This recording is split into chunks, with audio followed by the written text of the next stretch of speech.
At the end of the day, there's really only three things that you or I or anybody can do with money, right? It all comes down to giving it away, spending it, or saving/investing it. Those are the only three things that we can do with money.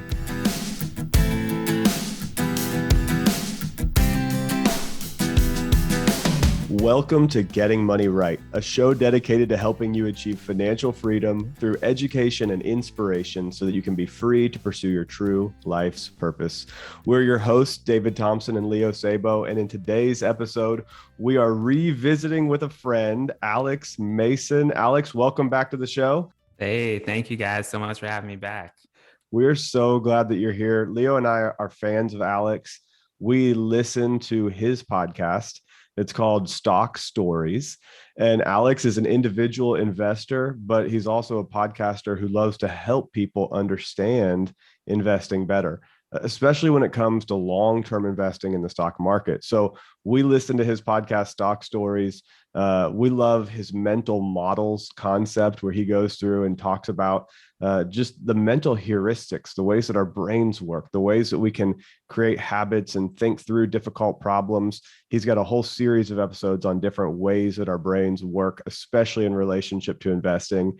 And what he does in the Stock Stories podcast is he goes through the S&P 500, one company at a time, and dedicates a whole episode and sometimes more to a company and breaks it down piece by piece by piece. So if you're interested in investing and you want to start investing in individual stocks, or you just want to have a broader understanding of the whole stock market, that Stock Stories is a great place to go and learn. He's now done over 100 deep dives into 100 of the companies in the S&P 500. Alex, congratulations. You are 20% of the way there, a little more than 20%.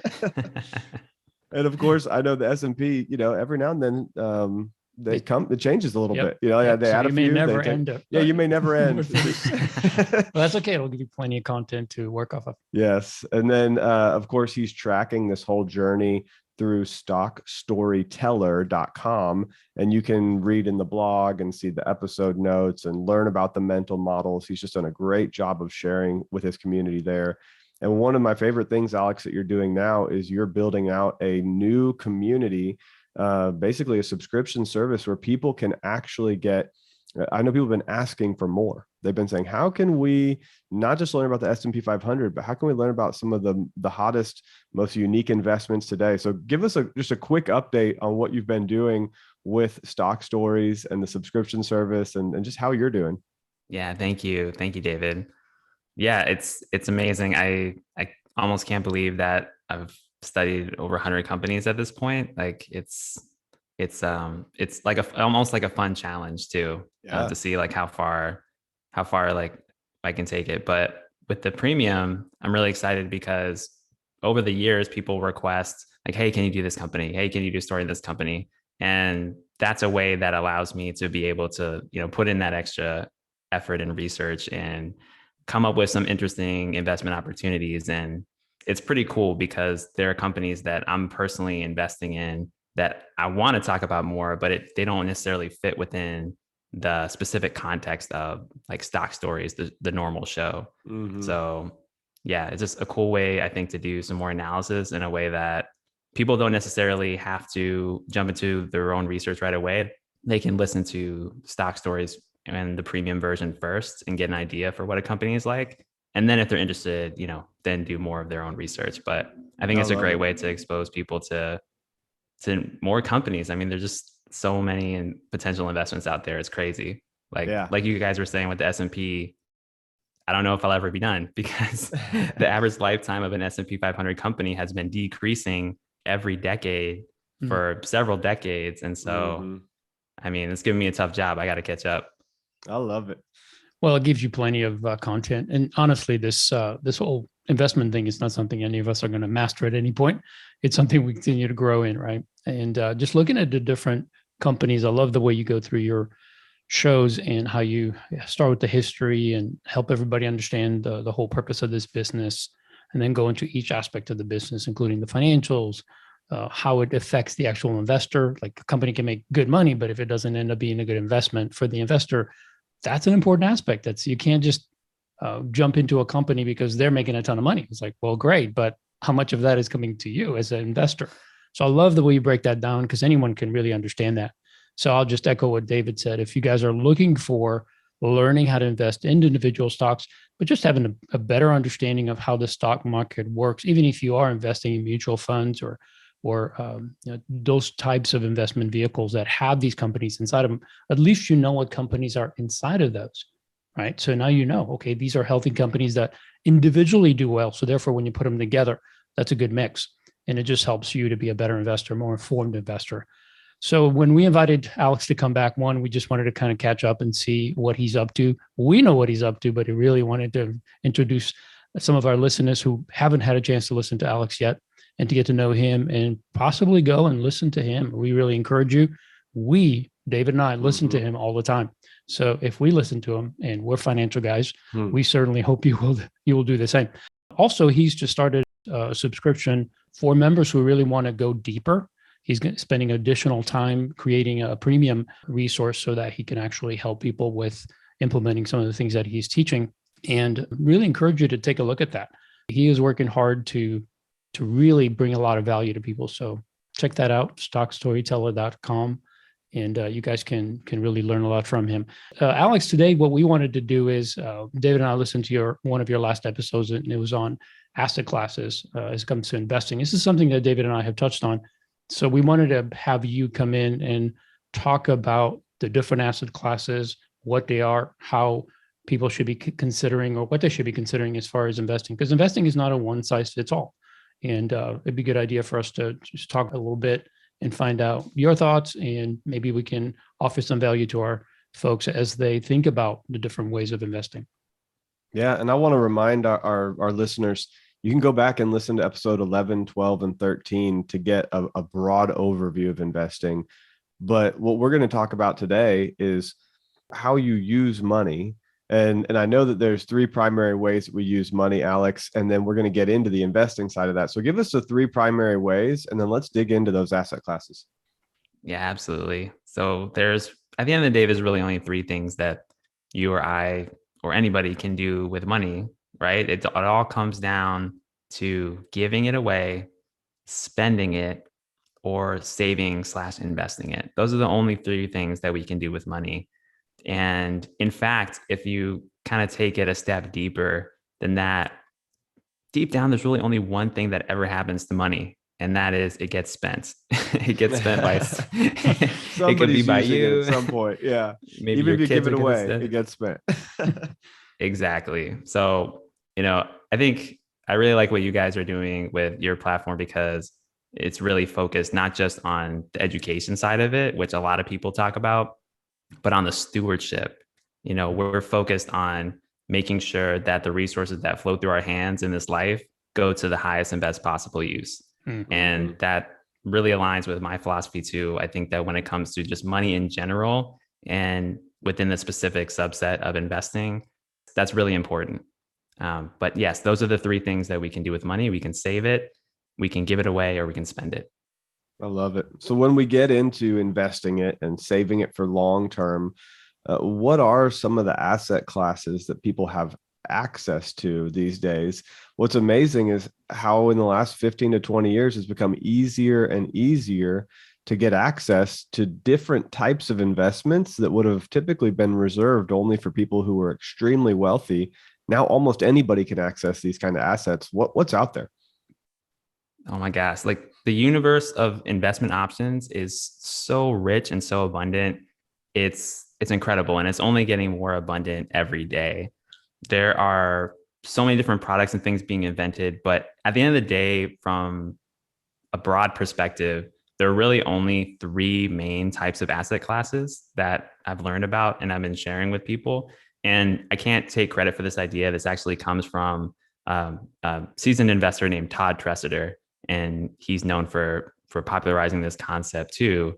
And it's the idea that there are three main asset classes that no matter what you invest in, it falls within one of these three buckets. So we can go through those now. Yeah, let's do it. All right. So the first one is private business. If you or I want to start a business, or we want to invest in someone else's startup, or even not just a startup, but a large privately held company, that's a form of investment, right? Someone is being the entrepreneur, they're taking their risk, they're selling a product or service, and we're investing in them. So that's one way. And within that asset class, one thing that is, I think, pretty relatable to a lot of us is something like a franchise. Like if you or I wanted to go out and own our own McDonald's, we could apply. And even though McDonald's is a publicly traded corporation, we could own a piece of that business for ourselves that is privately held. And then we would make money on the profits of that location when we sell burgers and fries to people. Mm-hmm. So that's one example within the realm of private businesses. The tricky thing about this asset class is that it tends to be very high risk. You can make very high returns. And in fact, the wealthiest people in the world, they're basically all entrepreneurs. You know, they may run publicly held companies, but they usually started things from nothing. And that's how they grew massive wealth. So there's a high return for this asset class, but usually high risk because it's kind of all on you. It's all on you or the investor that you're putting money with.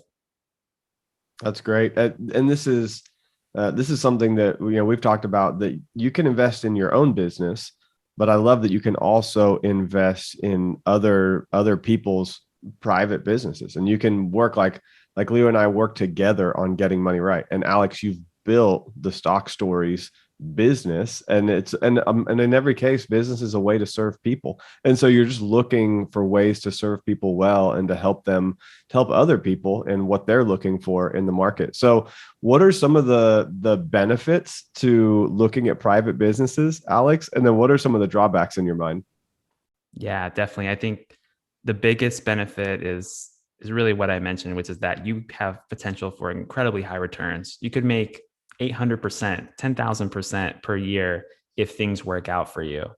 And that's actually one of the reasons why in the future I want to invest in an area called angel investing, which is effectively finding entrepreneurs, people who are creating new startups, and then giving money to them to fund their new ventures. Because when a company is at its very smallest, that the chance of it succeeding is very small too.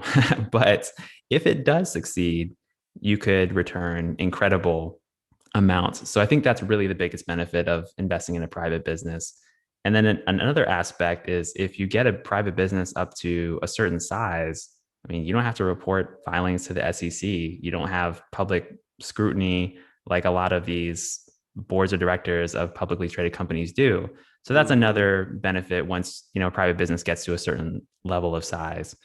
As far as the downside, you're risking a lot of capital. Usually, in most cases, it would be much more difficult for a smaller individual investor to go and invest in a private business. It's not like buying shares of stock. If you want to go and buy, say there's a dentist in your town and they want to retire and sell their business. Let's say it makes profits of 200,000 a year. And you want to say, hey, I want to invest in this business. Well, they're probably not going to be okay with saying, all right, I'll sell you 1/100th of my business for like $10,000 or something. You know, right. They're going to want all the money. And so because of the fact that it's a private entity, the liquidity in the market is just not really there. So usually you're going to have to bring more money to the table to invest in a private business. Not always. For example, there's some franchises you can start with $10,000, $20,000, or maybe even less. But usually this asset class is kind of reserved for either people who are going to put up a lot of money up front, or they're just going to be the entrepreneur all in and maybe bootstrap it from nothing and cost very little. So it's kind of this strange dichotomy there with that asset class that can make it difficult. Yeah. Well, and I'm thinking about that. If you were to buy an individual business, like a dentist office or something along those lines, I don't know. And you probably actually know better than I do. I remember in college, we would talk about earnings before interest and taxes, and it would EBITDA. And we'd say, okay, you're going to multiply the amount of profit basically that this business makes in a year. and you would multiply it times somewhere between, I think it was like 6 to 8 times the profit. And then that would be the valuation of the business. And I think that's changed because that was a long time ago when I took my business college courses. But I remember thinking, okay, like you said, if I had $200,000 in profit every year, you would have to pay at least 6 times that to buy the business. You'd have to spend $1.2 million. So when you say it's a high upfront cost to buy a business from somebody can be very expensive. And I think it's actually gone up. Do you know, Alex? I know it varies based on industry and that kind of thing, but what's kind of the average that you would pay based on profits to buy a business outright? Yeah, David, that's a really great question because it's, I think, something that a lot of investors and business owners struggle with is like, how much is my business How do worth? I How much value? should I Yeah. pay? Valuation is its own kind of murky art. Mhm. But in general, I think what you said is correct. The industry, it's highly dependent on the industry, and Yeah. it's also highly dependent on the size of the business. So, for example, just to give an analogy to the stock market really quick, because that's just another way to get business ownership. Mm-hmm. For a large publicly traded stock that isn't going to grow a lot and isn't cyclical in nature, I probably wouldn't pay more than 20 times earnings, Yeah. but I'd be willing to pay more than like 6 or 8 times earnings, of course, because this is a very established business, has been Yeah. around a long time. You have different The factors. risk So is lower. Yep. exactly. The higher the risk, I'm going to pay a lower multiple. So Mm-hmm. I might even demand, if it was a private business just starting out, I might even demand something like 3 times earnings or 2 times earnings. Mm-hmm. And so that's one of the things that is, it really depends on the industry, and you really have to know the going rate in your industry. And there's an entire profession actually of business brokers who help people with this. Yeah. Mhm. Right. And they take their cut, to be sure, Yeah, they do. but they usually have some kind of knowledge, specific knowledge about what the going rates are. And this is true even for things like internet businesses. There are people buying and selling um, e-commerce based businesses, things like that. So it's kind of a whole new world, but unfortunately, like, the answer is it depends. Yeah. But Right. Of Well, course. the it's like basic anything else, though. principle, yeah, Yeah, exactly. it's the value that someone is willing to pay for it. So, That's definitely true. right. I mean, I might think my house is worth $500,000, and somebody said, "Nope, it's only 250. That's all you're going to get," and that's all I could get if nobody else was willing to pay what I think it is. I have actually a personal example. My sister has a home healthcare business that she's run probably for the last 6 or 7 years, and it makes right now it makes really good income. She started with a partner. Eventually, the partner wanted to exit, and she kind of, in a very tricky way, my sister didn't know this until later, but she contacted two individuals that supposedly were buyers. It turns out they weren't buyers, but anyway. But the whole Wow. idea was, she's like, I need to know, like, what is my business worth? Because if these guys come to me and say, we want to buy out your business, and she was in a position where they had 50-50 partnership, which is a bad idea in the beginning, but she was faced with either losing her business, and being bought out, or having to really come up with a ton of cash to buy the other person out. And at the end of the day, I mean, I remember, like, I don't know what your business is worth. So I reached out to some friends that are in the business, and I said, what do you think it is? And it's like, well, it depends on so many factors. So I never really got a straight, like, it's worth this much money if she's making this much income or this much profit. So it is depending on so many factors. But like you said, there are people out there that can help you with it if you're in that position. So at least you have an idea what Yeah. it's worth. Well, let's step into the next asset class. So that was all about private businesses, and you kind of looped into that franchises and individual companies. So what are some other asset classes that people can invest in? Yeah. The next one is real assets. Real assets. And this one I think is a favorite for a lot of people because they're tangible. Real assets are things that you and I can see, we can hold it, we can touch it, and it has some value. And the most prevalent example is real estate. Real Mm-hmm. estate, real estate. Oh my goodness, there are so many investors who are just obsessed with real estate. And And I can understand it. I can Yeah. understand it because it offers a lot of benefits. I mean, people will always need a place to live. People need places to physically exist and conduct business. There are all sorts of different types of real estate that can create cash flow or they can rise in value significantly. So, one of the major benefits of real assets is that they are tangible. They're linked to some kind of physical utility. There's the mental model of utility, which is basically like, does it have any practical use? Yeah. And the practical use of something in many ways can dictate the value. And so that's kind of where real assets come in, and specifically real estate is that's one of the major benefits is usually you have some kind of stability of cash flow, et cetera. There are Hmm. also other types of real assets that a lot of people may not think about right away. Things like gold or silver, Yeah. minerals from the earth or precious gemstones. These are all things that we know are worth something, right? But we may not know what to do with it exactly, especially in modern times. It's not like we're like trading gold trinkets for goods and services anymore, but we recognize that they have value. And so that's another type of asset within the broader asset class of real assets that people tend to invest in. That's great. The nice thing about real assets is that you can go and, just like you said, they're tangible. You can touch them. You own it. You can show it to other people. There's a sense of security sometimes that comes with having a real tangible asset. Like, I own this house, or I own this vehicle, or I own gold, and you can physically hold the gold bar.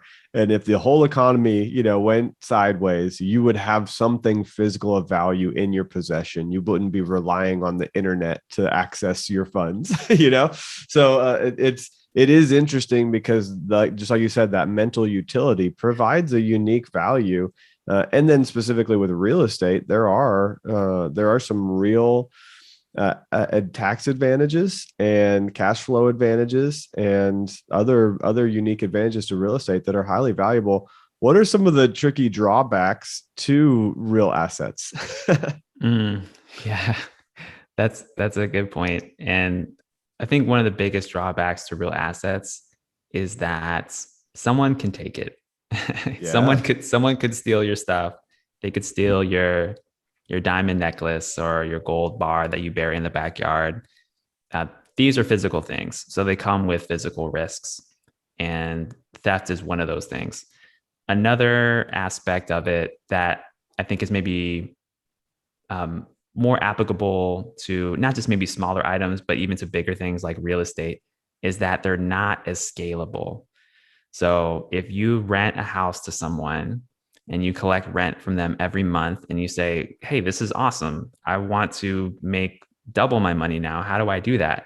Well, you're not just going to get necessarily double the rent from the same property Right. by trying to throw someone else in there as a roommate. Like, hey, meet your new roommate. You guys are both going to pay the same as you did before. Like, that's not really going to work because it's derived again from the physical utility of the property itself. So if you want to make double, you've either got to provide more value with the property itself or buy another property. And that can take time, money, there's frictional costs related to the transaction. All these things go into that decision process as an investor. So scalability is difficult with real assets, and that can be a major downside. But for many people, it doesn't really matter to them that much because maybe their goal is, I just want 5 rental houses. I'm willing to take my time to acquire Mm-hmm. them. Once I get those 5, I'll pay them off and then I'll be set for life and set for retirement. That could be a perfectly rational plan for many investors because they understand the asset class, they know what they're getting into, and they're okay with a relative lack of scalability too. Yeah, there's another aspect to real estate that people need to be aware of. There are so many different ways to invest in real estate. One of those, obviously, is what Alex just mentioned, which is to buy and hold, and then just rent out the house or the apartment complex or whatever you're buying. But I agree with you, Alex. One of the hard things to do with real estate is to have that exponential growth. I have a friend who invests in multi-family units, and we're talking 60 plus, as much as 164 units, I think is the highest he's had. And he'll hold them for about 2 to 3 years. And in the meantime, though, he'll buy them when they're 40% vacant because it's in a depressed area. And then he'll invest by refurbishing all the apartments and making sure everything. So basically raising rents. And by raising rents, the property's now making more money. The value of the property rises, not because of like with your house or my house, it's whatever the houses in the area cost that drives the actual value.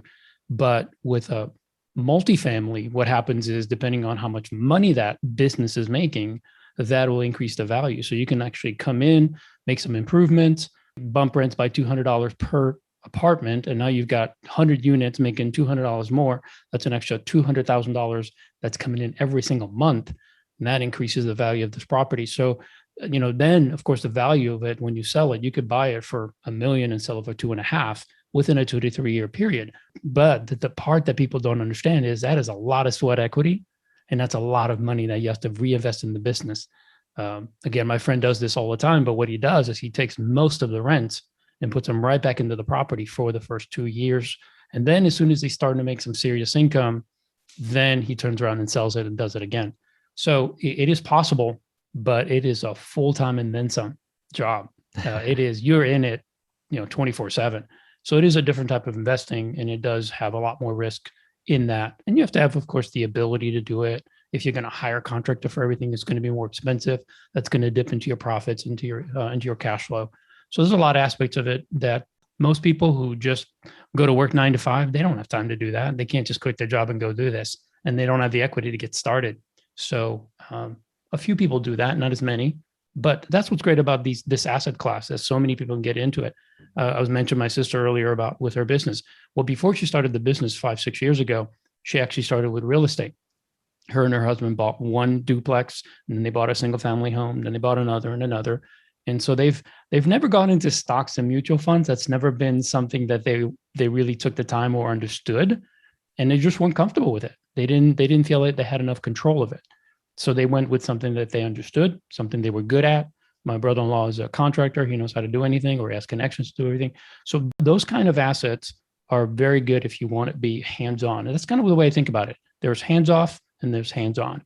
Hands-on, real estate is definitely one of those. Asset classes require, especially when you're talking about real estate, maybe gold, silver, those kind of things doesn't require hands-on, but certainly real estate does. Yeah. Thank you, Leo, for sharing those examples. I love like these real life examples of people who are actually doing it, like people who are actually investing, trying these different things. And it highlights this awesome point, which is that when you have an asset that's producing cash, like your friend with the multifamily units, he only has to hold it for a couple of years. And because he's increasing the earnings power of the actual asset, it multiplies the value of the asset. Contrast that with someone who buys a house that they have only intentions just to live in, and they say, oh, this is going to be a great investment. In a couple of years, I'll sell it and make money. Well, I mean, you might, but that's predicated upon completely different factors than real estate that's being used as a business. Exactly. Right. Yeah. And real estate is really cool because it's almost like this, it's like this hybrid between like active investing and passive investing, or entrepreneurship and passive investment. It's somewhere in the middle there, depending on how you invest in real estate. Of course, like you said, Leo, there's many ways to do it. But I think that's just so wise also, that I think you were saying your sister and her husband had invested in real estate, and they were doing it because like they understood it.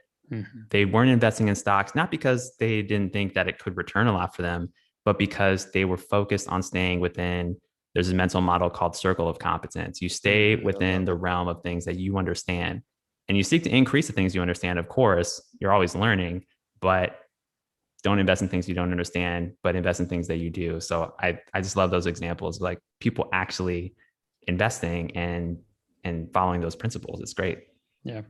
So let's touch on the third asset class that we talked about. Absolutely. So the last and third final asset class is paper assets. Paper assets are things that have value that we can't see or touch, but we know they have value because they're usually based on ideas or legal structures. And of course, stocks fall within this category. Bonds fall within this category. Cryptocurrency falls within this category. There's so many things, patents, mineral rights, music royalties. There's so many different niches within this category, but this is frankly my favorite asset class. And it's because it is scalable. It's based on ideas, and ideas have immense exponential power for growth. And so that's why I focus on stocks so much, is because I can purchase a fraction of ownership in a corporation that's already established, already making lots of money, that's going to increase their earnings power. I don't have to manage the business at all. I go about my life and they go and make money and I benefit. And it's this amazing scalability of being able to make money from someone else's work. And it's mutually beneficial because I'm providing capital to the market. So it's this really great symbiotic relationship.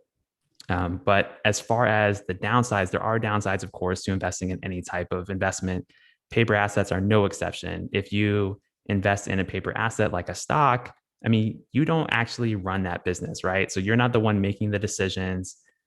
If you are entrusting your money to a CEO who does something bad, like embezzles your money or commits fraud or just makes poor business decisions, then you could lose your entire investment very quickly. So you have that risk as well. So that's kind of the downside, is that paper assets tend to be a lot more passive. But on the plus side, they're a lot more passive and you can also still make money.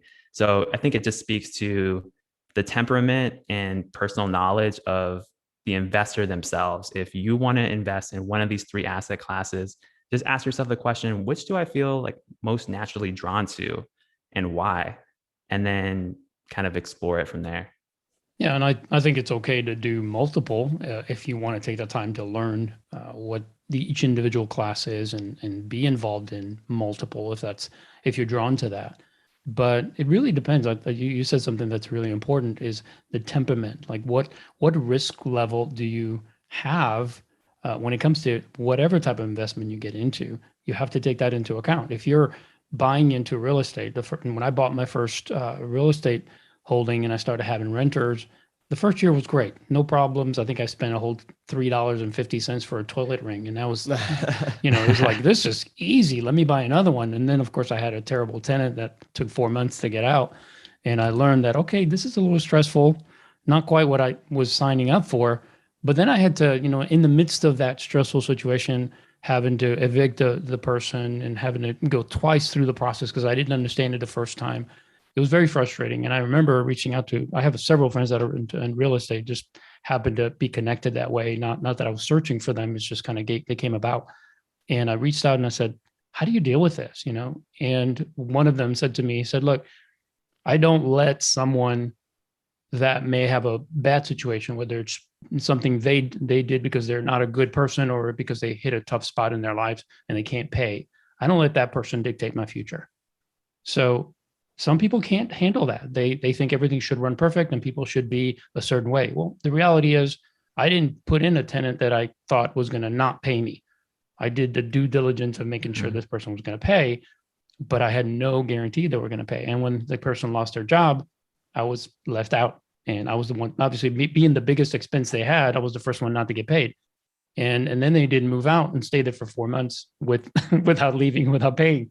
So, but I had to make a decision. Do I want to stay with this kind of investment? And I just had to go through that process and realize, yeah, this is a good investment long-term, but it's going to have hiccups. And as long as I have enough cushion reserve to deal with this, then it's not a big deal. I don't have to sweat it. Long-term, it's a great investment and it has been for us, but it's not for everybody. And, if you don't want to do that, if you don't want to take a Saturday to trim trees or hire somebody to pay them and take your cash flow out of it, you have to think through that. So maybe paper assets is what you go after, but each one of them matters because it is based on individual preference and knowledge, what you're willing to learn, what you're willing to grow and understand so that you can be whether you're an active or a passive investor. I don't like the word passive because it almost sounds like I just put my money in, it's just going to make money. No, you actually have to still be involved to a degree, especially if you're buying individual stocks. And Alex does a great job of educating you on what that is. So check his show out because he'll go through, and so you have a better understanding of what these, not just the mental models, so you understand how you're making decisions, but also what are these individual companies I'm looking at investing in? What does the investment look like? What is the risk that I'm taking? That's a great aspect of what you do that I really appreciate about your show, is that you actually educate people on understanding these businesses so that when they're thinking about investing, they have a criteria for making those decisions. It's not just, oh, they're going up in price. I better get in on it because I'll make money in 2 months and then I can cash out. No, that's probably not wise. And you do such a great job of doing that, Alex. I appreciate it. Yeah, I think that's one of the things that we love about working with you, Alex, is the heart that you've got to educate people, because one of the ways that you mitigate the risk of a paper asset is you educate yourself. So if you're going to entrust your money to a business, you want to know who's running the business, who's making the decisions, what their potential profits in the future are, what their potential hurdles in the future are, and you go uniquely into each one.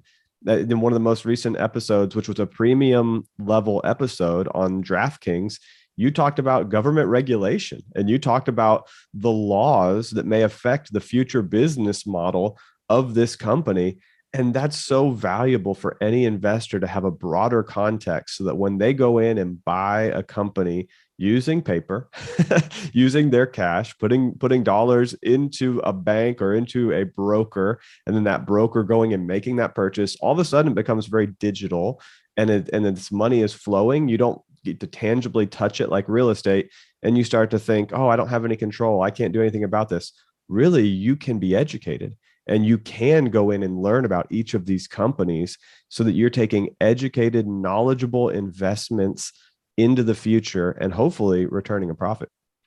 Well, Alex, I'm going to ask again, and I'm looking back as we were talking just now. I ran some quick math, and I'm sure you have no idea what I'm talking about, but it was February of this past year when we last had you on the show. So that's maybe 6 months ago, I guess. And we're sitting in August now. And I said, is there any stock that you're particularly interested in or have had fun reviewing? Obviously, you're not going to give financial advice and tell people to go buy a stock. But if there was a stock that you had recently purchased or would be interested in purchasing in this season, something that you might individually, because you're an individual investor, I'm an individual investor, is there something that you're looking at that you're excited about? And I want to reflect backwards. When I asked you this question in February, I believe you pointed out Louis Vuitton, Moet, and Hennessy, right? And so Yes, you said, hey, check that one out. Like, I'm not saying buy it. I'm not saying don't buy it, but go check it. Listen to my episode and check it out. That was in February 9th, and it was valued at 537 at the time at close that day, and it's now 697. I'm looking on Yahoo Finances where I'm seeing the current numbers. And that, so 537 6 months ago to 697, that is over a 20% increase in the last 6 months, which is absolutely staggering, in just investment terms. That's incredible. And it's because you had done research and we're just thinking, I think this is a little bit undervalued and it's a super solid company. Why would somebody not be looking at this? So if somebody had listened to the episode 6 months ago and put in $100, they would have $120 now. Or if they put in $100,000, they'd have $120,000. Now, I'm not saying based on this investment advice, you should go put $100,000 somewhere. But what are you looking at today, Alex, that seems like a fun opportunity or just something that you've been enjoying researching? oh yeah, I love the question. Thank you, because I just obviously love talking about stocks. So yeah, Louis Vuitton, Moet, Hennessy. That's still one of my favorite companies. I bought it back in March 2020. And of course, every investor says they wish they bought more, right? Yep. But I wish I bought more. Right now, I'm really loving studying this company. It's a beer company, actually. Have you guys heard of Samuel Adams? Oh, yeah. Heard of, absolutely. Boston Beer Company. Yeah. Ticker symbol SAM for Sam. Mm-hmm. And I just initiated a small position in that the other day, just this past week. And I'm thinking about adding more. I want to do more due diligence first. But sometimes I like to do that. I'll put a little bit of money into an investment just to get some skin in the game first, to force me to do more research before I commit more. But I really like Boston Beer Company. They're the fourth largest brewer in the United States. Some of the bigger ones being companies like Anheuser-Busch, InBev, Molson Coors, Constellation Brands is also pretty up there. But have you guys heard of the those hard seltzer waters that are coming Oh out? yeah. Yeah. Like There's a ton of yeah. commercials for those. Yeah, so they have the number 2 market share in hard seltzers with the Truly brand. Wow. And last year, 2020, they just knocked it out of the park. They had over 100% growth in that category. Wow. And this is a new product line for them. Traditionally, they make hard ciders and they make beer. That's really their primary business that has been growing pretty well over the past couple of decades. But the fact that they've gone into this new product line and seen a lot of success, the stock crashed completely over 25% in a day this past week, which is what got me to pay attention to it. And I love that. Yeah. You're like, discount. well, here's the thing. Businesses can go from like overvalued to undervalued, or they can go from overvalued to like more overvalued or less Right, overvalued. right, exactly. So I was trying to understand like what the difference was. Like, okay, what's really going on here? I looked into it. Okay, you're paying about 30, 32 times earnings for this business, which by no means is cheap. However, I see that this company has low debt. I see that their return on equity, which is basically a metric that measures how efficient management is at converting their assets into profit, has been steadily above 20%, which is usually the sign of a pretty competitive business, usually. And the fact that they're not using debt to do this lets me know that people value their brands enough to pay up for them. They're paying up premium prices for craft beer. So that's what got me really interested is I was like, okay, 30 times earnings, all right, pretty good growth in the mid double digits range. They got hammered. The reason the stock got hammered is because the guidance the CEO gave on how they think that Truly brand is going to perform over the summer, it didn't pan out as well as expected. They still had incredible growth, but Wall Street was expecting like super high expectations. And so whenever Wall Street gets disappointed, they punish the stock. Yeah. And so I was looking at this and saying, you know what? You have this high quality business. It's still small enough to grow at a decent rate, but it's big enough to already have a dominant position in the marketplace. They only have 4% market share in the beer industry, period. Like this is a very fragmented industry, and they're one of the big guys. So they still have room to grow, but they have the stability of an established player. So that's some ideas for you and the listeners. I've been researching that recently. I might do a premium episode on it. But yeah, Sam Adams, ticker symbol SAM, Boston Beer Company. That's what I'm thinking about right now. That's awesome. Thank you, Alex. And it's I love that you're willing to just dig into that and share right off the top of your head your heart on that, because sometimes you ask somebody for an investment idea and it's like, well, and it's not that you're saying you should go out and buy this today, but you're saying, hey, here's what I'm enjoying learning about. Why don't you go spend some time learning? And no matter what you learn, it's going to help you grow in all of your investing journey. And I'm looking at this symbol right now. I'm looking on Robinhood. I'm looking on Yahoo Finance. And you're right. It's taken about a 50% dip in the last year, which could potentially be a great opportunity as long as the business model is solid. So that's awesome. Right. And, stock charts are one thing, but look at the business performance. What, pull up the profits. What have the profits been doing over the past year? Have they been cratering 50%? No, they haven't. No. So that should tell you something there. So, yeah. And that's I just want to point to this, that you didn't just say, oh, I saw a dip in this, maybe it's time to buy. No, you went and looked at the actual parts of the business that would tell you what the real story is. Not, is the stock undervalued because the market says so, but like you said, is the business making money? Is there something that tells me there's a problem? Or is there something that says, no, it's steadily growing and it has potential? So I love that you're not just telling people, hey, I think this might do okay. You're backing it up by data, by research, by learning about the company. So I just love the model that you have for studying a company. I think that's something you really need to consider. Just a little idea here that maybe you should build a course or something that says, here's how I go about studying a company, and just teach people how to understand. I listen to your podcast all the time, and I've been binge listening because I hadn't gone back and listened to all of them. And I've been working on my car in the garage. So it's just been like going on.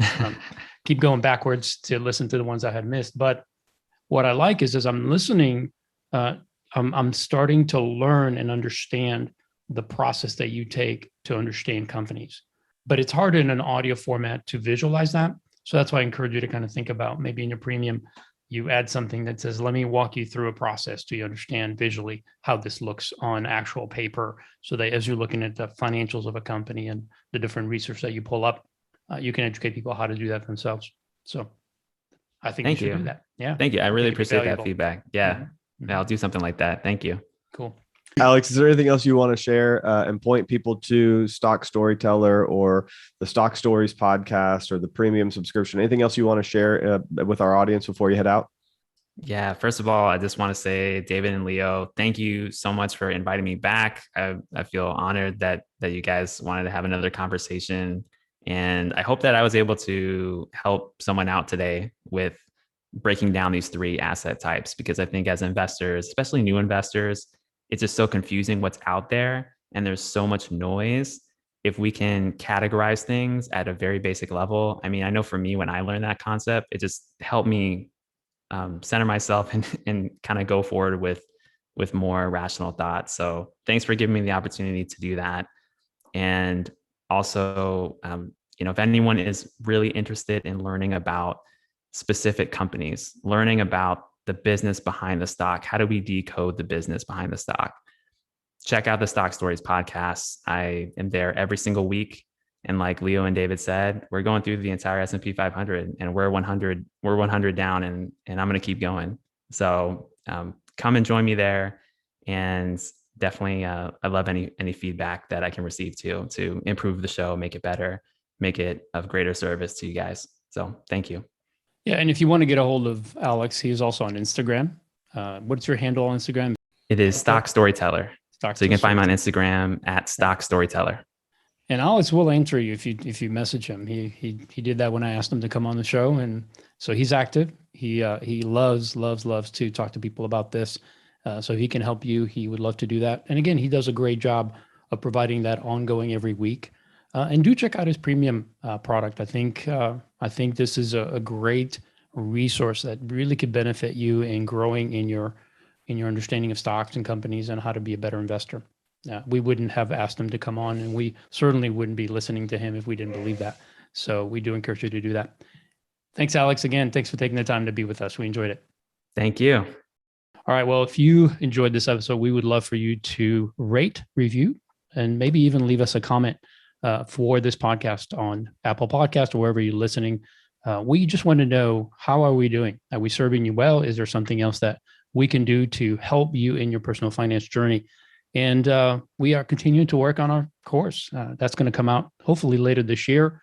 We are working really hard to create something that will be beneficial to all of you that wish to have a better understanding of how to walk through a process of developing a solid financial plan and a strategy for reaching all of your financial goals. So stay tuned for that. In the meantime, we would just love for you to share this podcast with someone that you care about that also needs this education. Thank you for being with us. We look forward to having you join us next time so that together we can keep getting money right.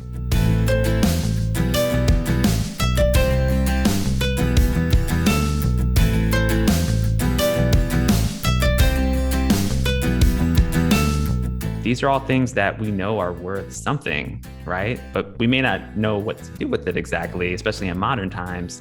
It's not like we're like trading gold trinkets for goods and services anymore, but we recognize that they have value.